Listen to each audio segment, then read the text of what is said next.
দাড়ি পাল্লা মার্কাই সিল মারিও ভাইরে দাড়ি পাল্লা মার্কাই সিল মারিও। দক্ষ লোকের পক্ষ লইয়া রফিক ভাইকে জয় করিয়া দক্ষ লোকের পক্ষ লইয়া।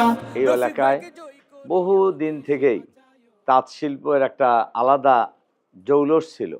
আপনারা লক্ষ্য করে দেখছেন যে এইটা প্রাচীন বাংলার একটা ঐতিহ্য তাঁত শিল্প, এবং দেশে বিদেশে এর একটা আলাদা চাহিদাও আছে।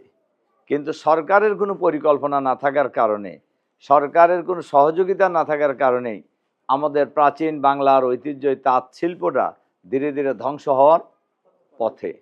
আমরা যদি জনগণের ভোটে নির্বাচিত হতে পারি, জনগণের সেবা করার সুযোগ পাই, তাহলে আমরা এই তাঁত শিল্পকে আরও উন্নত করার জন্য আমরা বিশেষ পরিকল্পনা গ্রহণ করব।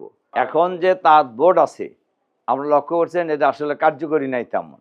আমরা যদি সুযোগ পাই জনসেবার, তাহলে এই তাঁত বোর্ডকে আমরা কার্যকরী করব, আরও সমৃদ্ধ করব, আরও উন্নত করব, এবং আধুনিক মার্কেটিংয়ের একটা কার্যকর উদ্যোগ আমরা গ্রহণ করব, যে উদ্যোগের মাধ্যমে আমাদের এই তাঁত শিল্পের যে কাপড় বানানো হচ্ছে, এই কাপড় আমরা বিদেশে রপ্তানি করব, এবং এর থেকে বিদেশি অর্থ আমরা বাংলাদেশে আনার একটা কার্যকর ব্যবস্থা আমরা করতে পারবো। সব মিলে এই শিল্পটা হবে খুবই উন্নত শিল্প।